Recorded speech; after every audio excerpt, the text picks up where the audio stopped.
तो friends, PS trading में आप सभी का स्वागत है। आज की इस न्यू लर्निंग वीडियो में हम स्टार्ट करेंगे एक न्यू वीडियो, जहां पर हम एक ऐसे स्टॉक के बारे में बताने वाले हैं कि जो कि मोस्ट ऑफ आप सभी के लिए फेवरेबल होगा।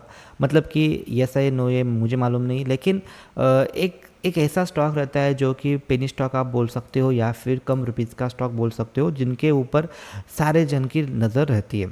तो ओके, तो वो स्टॉक के बारे में हम डिस्कस करने वाले हैं।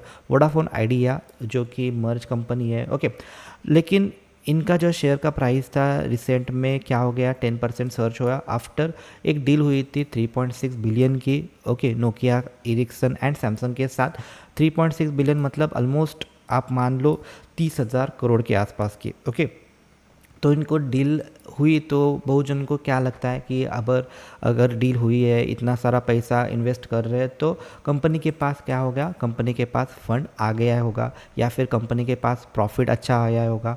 लेकिन ऐसा कुछ नहीं हुआ, बिकॉज हम आगे जाके देखेंगे, वो भी चीज़ देखेंगे। इन्होंने क्या किया है, इन्होंने जस्ट इनके कॉम्पिटिटिव जो भी है, रिलायंस है, जियो है, ओके, एंड भारती एयरटेल है, उनको बीट करने के लिए, मान लो उनको सरवाइव करने के लिए इन्होंने ये कदम उठाया है, जहाँ पर 4G network technology and 5G roll out ये करने वाले हैं। ओके, तो क्या होता है कि जब भी शेयर की प्राइस बहुत कम होती है तो आपको कंपलसरी आपको फंडामेंटल देखना ज़रूरी होता है, बिकॉज फंडामेंटल में ऐसी चीज़ें रहती है जहाँ पर कि वो चीज़ें हमको टेक्निकल में नहीं दिखाई देनी पड़ती, नहीं दिखती। वो चीज़ हम फंडामेंटल में देख सकते हैं। तो स्टार्ट करते हैं, क्या ये शेयर सर्वाइव करेगा या फिर अब ये फिर से 20 को जाएगा या फिर 5 रुपीज़ को आएगा, सब डिटेल में बात करने वाले हैं। चलो तो स्टार्ट करते, वीडियो ओनली फॉर एजुकेशन के पर्पस बना रहा हूँ, कोई भी बाय और सेल के रिकमेंडेशन में नहीं है। ओके, तो चलो तो स्टार्ट करते हैं। ये न्यूज़ तो आई थी, ओके, न्यूज़ आने के बाद ये और 2 दिन हो गए हैं और स्टॉक ऑलरेडी डाउन आया है। ओके, तो सबसे पहले हम चार्ट के ऊपर नज़र डालेंगे, तो चार्ट में हमें क्या दिखाई देता है कि यहाँ पर न्यूज़ आई थी, आई थिंक ये वाला डेट है 23 मंडे को आई थी ये न्यूज़। मतलब कि संडे को न्यूज़ आई थी, उसका जो असर है मंडे को गैप अप हुआ और बहुजनों ने क्या किया होगा कि ये जो क्लोजिंग था उसके बाद ये न्यूज़ आई तो 7% ऑलरेडी अप हो गया था। ये मान के चलो कि ये 100% पंप एंड डंप हो गया है और 5% ऊपर भी गया था। मतलब कि ऑलमोस्ट 10 to 12% स्टॉक न्यूज़ के कारण क्या हो गया, डायरेक्टली उनके वोलेटिलिटी आई थी। ओके, तो ये सब कुछ जो होता है ये न्यूज़ की ओर से होता है। आप क्या करते हो, मान लो, ऐसा नहीं बोल रहा आपको, लेकिन रिटेल पब्लिक क्या करती है, न्यूज़ देखती है और न्यूज़ के कारण वो डायरेक्टली क्या करती है, स्टॉक में घुसती है। तो हमें ये चीज़ बिल्कुल भी नहीं करनी। हमें पहले तो टेक्निकल देखना चाहिए, टेक्निकल के बाद अगर टेक्निकल में अच्छा कोई दिखाई दे रहा है या फिर हमें दिखाई दे रहा है कि अभी ये स्टॉक ऐसा करेगा वैसा करेगा, उसके बाद हमें जाके न्यूज़ देखना है। ओके, बिकॉज न्यूज़ तो हर डे आती है जाती है, लेकिन टेक्निकल जो है, टेक्निकल हमें पहले से ही बता रहा है कि स्टॉक में क्या चल रहा है, क्या होने वाला है और सब कुछ। ओके, ये स्टॉक जो था, ये स्टॉक पिछले भी इन स्टॉकों ने क्या किया था, फॉलो ऑन पब्लिक ऑफर लाया था और उसके बाद एक स्टॉक में एक रैली आई। लोगों को लगने लगा कि अब ये स्टॉक बढ़ेगा, अब ये स्टॉक जहाँ से गिरा है वहाँ तक जा सकता है, ऐसा होता है वैसा होता है, सब कुछ लोगों को क्या हुआ, उम्मीद थी कि ये स्टॉक इधर इधर जा सकता है ऑल टाइम हाई, जो कि यहाँ से हम देखेंगे तो ऑलमोस्ट ये होता है 193 रुपीज़। ओके, तो यहाँ तक जाने के लिए स्टॉक के लिए क्या करना चाहिए, क्या नहीं करना चाहिए, क्या होता है कि स्टॉक का प्राइस जो रहता है वो किधर रिफ्लेक्ट करता है, वो शेयर का जो प्राइस होता है वो रिफ्लेक्ट होता है सेल, प्रॉफिट, अर्निंग के ऊपर। अगर कंपनी सेल ही नहीं करेगी, मान लो अर्निंग ही नहीं कर रही, तो स्टॉक का प्राइस रिफ्लेक्ट नहीं हो सकता। ओके, तो ये चीज़ सिंपल है। आपको अगर स्टॉक के प्राइस में रिफ्लेक्शन आनी चाहिए या फिर स्टॉक बढ़ना चाहिए तो कंपनी को अर्न करना चाहिए, कंपनी ठीक ठाक से कमाई करनी चाहिए। लेकिन कंपनी अर्न ही नहीं कर रही, company day by day company को तकलीफ आ रही है। किधर से तकलीफ आ रही है, कंपनी के पास डेट बहुत ज़्यादा है और वही चीज़ कंपनी को तकलीफ में डाल रहा है। पहले तो क्या हुआ था, पहले 10 रुपीज़ पे स्टॉक था, 10 रुपीज़ से 20 रुपीज़ ऑलमोस्ट ये मान लो 19 है, लेकिन मान लो 20, तो ऑलमोस्ट 100% की तेज़ी यहाँ पर हमें दिखाई दी। उसके बाद ये स्टॉक फिर से दोबारा नीचे आया है, मान लो ये 50% नीचे आया है। ओके, तो लोगों को क्या लगता है कि ये पहले तो 10 से 20 को गया था, अब फिर 10 आया है, फिर 20 जो जाएगा, ऐसा नहीं हो सकता। इसके जाने के लिए उसको प्रॉपर फंडामेंटल्स की ज़रूरत होगी, कंपनी को अर्निंग लाना पड़ेगा, कंपनी को बहुत सारी चीज़ें उनको फेस करना पड़ेगा, उसके बाद रिजल्ट आता है और उसके पहले चार्ट पे भी दिखना स्टार्ट होता है। यहाँ पर क्या हो रहा है, यहाँ पर सीधा मार्केट जैसा कि धबधबा रहता है वैसा क्या हो रहा है, गिर रहा है। तो किधर भी यहाँ पर पॉजिटिव प्राइस एक्शन हमें दिखाई नहीं दे रहा स्टिल नाउ। अब क्या कर सकते हैं, ये जो अड़के हुए लोग हैं, ओके, उनके लिए तो सिर्फ यही है कि बाबा ऐसे स्टॉक में ट्रेड करने से पहले दोबारा सोचना चाहिए। किधर सोचना चाहिए, हम क्या करते हैं, सिर्फ और सिर्फ जाएंगे डायरेक्टली चार्ट फंडामेंटल के ऊपर। फंडामेंटल में हमें क्या दिखाई देता है, कंपनी का मार्केट कैपिटल, बहुत सारी चीज़ें होती है। अगर आपको सीखना है ये सब कुछ, देन व्हाट्सअप कर सकते हैं, डिस्क्रिप्शन सेक्शन में नंबर है, ओके। यहाँ पर है मार्केट कैपिटल है 72,766 करोड़ का मार्केट कैपिटल, मतलब कि एक अच्छा खासा एक लार्ज कैप कंपनी है, ना कि शेयर के प्राइस। बहुत जन क्या गलती करते हैं, शेयर के प्राइस के ऊपर देखते हैं, उनको लगता है ये कंपनी छोटी होगी, ये बड़ा होगा, ऐसा कुछ नहीं होता। शेयर के प्राइस में मैं कभी भी नहीं जाता, मार्केट कैपिटल देखना चाहिए, उसके बाद सेल एंड प्रॉफिट और बहुत कुछ होता है, लेकिन ठीक ठाक ये तो पहले तो देखना चाहिए। उसके बाद जो पी आ रहा है वो पी फिर निगेटिव है, ओके, दिखाई नहीं दे रहा, मतलब निगेटिव है। आर नहीं है, आर सी निगेटिव है। बहुत सारे चीज़ें इनके पास दिक्कत आ रही है, डेट को तो दिखाई भी नहीं दे रहा। यहाँ पर ये प्रॉब्लम है कि कंपनी का प्रमोटर है, उन्होंने स्टेक उनके बेचे हैं, ओके। उसके बाद अगर हम सीधा नीचे आएंगे सेल के ऊपर, तो पहले तो सेल देखते हैं, क्वार्टर ऑन क्वार्टर के सेल कैसे है। तो सेल में ठीक ठाक ग्रोथ हमें दिखाई नहीं दे रही, ये स्टेबल है। उसके बाद जो उनका जो नेट प्रॉफिट है, ओके, तो नेट प्रॉफिट क्या हो रहा है, तो नेट प्रॉफिट भी स्टेबल है, मतलब कि क्वार्टर ऑन क्वार्टर में कंपनी का सेल भी स्टेबल है एंड कंपनी का प्रॉफिट भी क्या है, स्टेबल है। उसके बाद भी कंपनी का जो शेयर प्राइस था वो ऑलमोस्ट 80% क्या हो गया था, बढ़ गया था। तो कभी भी ऐसा नहीं हो सकता कि पहले से ही ऑलमोस्ट 100% कैपिटल शेयर का प्राइस बढ़ा है और उनका सेल भी नहीं आ रहा, प्रॉफिट भी नहीं आ रहा। क्यों बढ़ा, तो सिर्फ और सिर्फ उसके न्यूज़ के कारण बढ़ा था। उसमें ऑपरेटर सब कुछ चीज़ें थी और इसके कारण ये बढ़ा था। इसमें अगर अगर यहाँ पर सेल में बढ़ रही है, यहाँ पर सेल उसका अच्छा आ रहा है और ये भी बढ़ रहा है, तो अच्छी चीज़ है, वो स्टेबल है, वो हेल्दी है।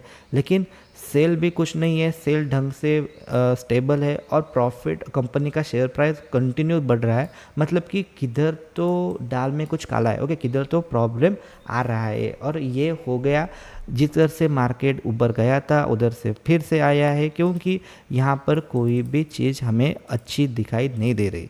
उसके बाद अगर हम देखेंगे तो ये जो है उनका जो ईयर का प्रॉफिट और सेल ग्रोथ है, वहाँ पर देखेंगे तो वहाँ पर भी ऐसा कुछ भी अलग सा कुछ भी नहीं हो गया। जो स्टेबल है वो चीज़ें स्टेबल ही है, okay. 23, 24 and trailing 12 month, okay, ये भी स्टेबल है। उसके बाद ये जो प्रॉफिट है तो वो भी स्टेबल मान लो, या फिर बढ़ रहा है नेगेटिव की ओर से, तो यहाँ पर भी कोई पॉजिटिव संकेत नहीं आ रहे। उसके बाद उनका जो ऑपरेटिंग प्रॉफिट वो आ रहा है 17,169 करोड़ रुपए के आसपास। और उनका जो इंटरेस्ट है, मतलब कि कंपनी अगर 10 रुपये कमा रही है तो उनको 11 रुपीज़ या 12 रुपीज़ क्या हो रहा है, इंटरेस्ट देना पड़ रहा है, मतलब जेब से ही पैसे जा रहे हैं, ओके। इंटरेस्ट लग रहा है उनको 24,886 का इंटरेस्ट लग रहा है और प्रॉफिट हो रहा है 17,169 का। ये मतलब कि ये किधर से देंगे, आई डोंट नो, इनको डेट लेना पड़ेगा, ये सारा चीज़ है। तो बहुत ही दिक्कत वाला स्टॉक है ये, ओके।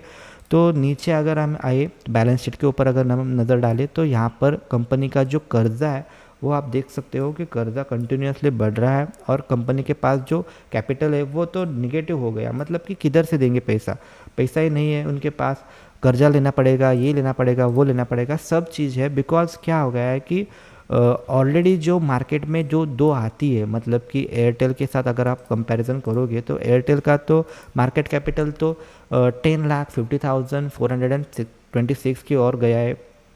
इनका एटलीस्ट इनका पी दिखाई दे रहा है कंपेयर टू अभी तो फ़िलहाल तो 87 के ऊपर गया है, लेकिन आरओसी पॉजिटिव है, आरओई पॉजिटिव में है, सब कुछ अच्छा है। प्रमोटर के पास भी ठीक ठाक सा होल्डिंग है, इन्होंने भी होल्डिंग सेल किया है लेकिन उतना ज़्यादा नहीं है जितना आइडिया वोडाफोन ने किया है। ओके, इनका भी डेट है, ऐसा नहीं कि उनका डेट नहीं है, इनका भी डेट है, लेकिन ये भी नेगेटिव मतलब एवड़ा मतलब इतना अच्छा नहीं है, लेकिन उसके हिसाब से वो क्या कर रही है, कंपनी अर्न तो कर रही है। मतलब कि अब अगर आपने यहाँ पर देखा तो यहाँ से भी आपको पता चलता है कि इनका जो सेल है उसके साथ इनका जो प्रॉफिट है वो अच्छा खासा बढ़ रहा है। ओके, उसके बाद अगर आप देखेंगे नीचे जाके तो यहाँ पर दिखाई देता है कि कंपनी का 23rd 24 ट्रेलिंग 12 मंथ ये इधर देखो ये सेल बढ़ रहा है। उसके बाद आप अगर आप ये देखा ऑपरेटिंग प्रॉफिट 78 है और इनका जो इंटरेस्ट है वो बहुत ही कम है। मतलब कि कंपनी के पास अगर 100 रुपीज़ है तो कंपनी को 10 या फिर 20 बोल लो, 20 का डेट है, ये एडजस्ट होता है, ये चीज़ ईजी है। मतलब कि इतना भी डिफ़िकल्ट नहीं है। उनके पास क्या दिक्कत आ रही है, उनके पास ये दिक्कत आ रही है कि उनके खुद के पास है 100 रुपीज़ और डेट है उनको 140 150 ऐसा कुछ, तो वो ज़्यादा का जो पेमेंट है वो किधर से लेंगे। ओके, तो वो प्रॉब्लम है, वो चीज़ में प्रॉब्लम आ रहा है। अर्निंग पर शेयर भी इनका पॉजिटिव है। मतलब कि कंपैरिजन अगर हमने किया वोडाफोन का भारती एयरटेल के साथ, तो भारती एयरटेल का जो फंडामेंटल है, मतलब मैं ये नहीं बोल रहा कि उधर आगे जाके बाय करो, ये भी बिल्कुल भी नहीं है।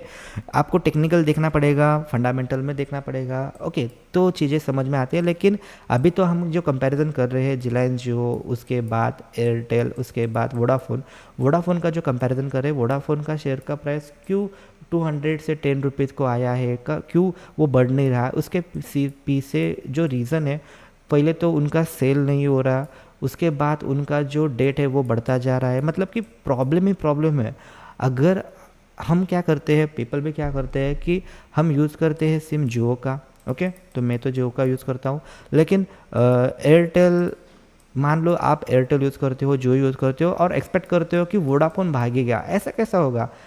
ओके, ये भी चीज़ समझ में आनी चाहिए कि ओके, तो वोडाफोन को लेते हैं लेकिन हम यूज़ सिम करते हैं, मतलब कि हम पैसा दे रहे हैं किनको, जियो या फिर एयरटेल के वालों को, और इनका रेवेन्यू बढ़ा रहे हैं और एक्सपेक्ट कर रहे हैं कि वोडाफोन बढ़ेगा, ऐसा नहीं होता। ओके, तो ये चीज़ भी आपको समझ में आनी चाहिए। ओके, तो सीधा सा आंसर है बाबा, ये जो कंपनी है या फिर ये जो कंपनी है कभी टर्न अराउंड हो सकती है। मतलब कि इसमें मैं अगर होता तो क्या करता, पहले तो मैं ऐसे पेनी स्टॉक में ट्रेड ही नहीं करता। ओके, स्विंग ट्रेडिंग के हिसाब से तो बिल्कुल भी नहीं रिस्क लेगा।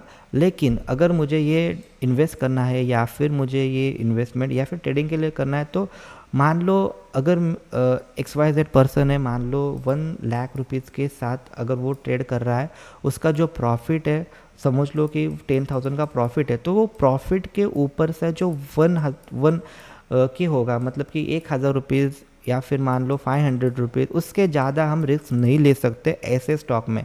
ये सीधा सीधा क्या है, गैम्बलिंग है। बिकॉज ये अभी जाएगा, कल जाएगा, नहीं जाएगा, ऐसे नहीं होता। मार्केट में फंडामेंटल्स है, सेल्स है, प्रॉफिट है, सब कुछ है, टेक्निकल है, वो मैच होनी चाहिए, सबकी चीज़ें मैच होनी चाहिए, उसके बाद ही ये क्या होता है, रिफ्लेक्ट होता है। ऐसा नहीं होता कंपनी ने ये डील कही, 30,000 करोड़ की डील कही, अब कंपनी जैकपॉट लगेगा, कंपनी ऊपर जाएगा, नीचे आएगा, ये बिल्कुल भी नहीं होगा। जब तक कंपनी का डेट और बाकी की चीज़ें में कोई अच्छी सुधारना नहीं होती, तब तक ये नहीं हो सकता।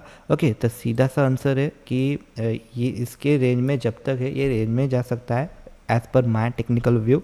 ओके, तो बाय और सेल के लिए नहीं है। आपको इस वीडियो को देख के समझ में आई होगा कि क्या क्या है, इसमें फ्यूचर है या नहीं है, ये 100 को जाएगा या नहीं जाएगा, या 5 रुपीज़ को आएगा, अभी तो पता चल गया होगा आपको एक एग्जाम्पल की ओर से। अगर वीडियो अच्छा लगा होगा तो लाइक और शेयर कर सकते हो, और कौन सा भी शेयर पे या भी कौन सा भी टॉपिक पे आपको वीडियो चाहिए तो कमेंट करो। ओके।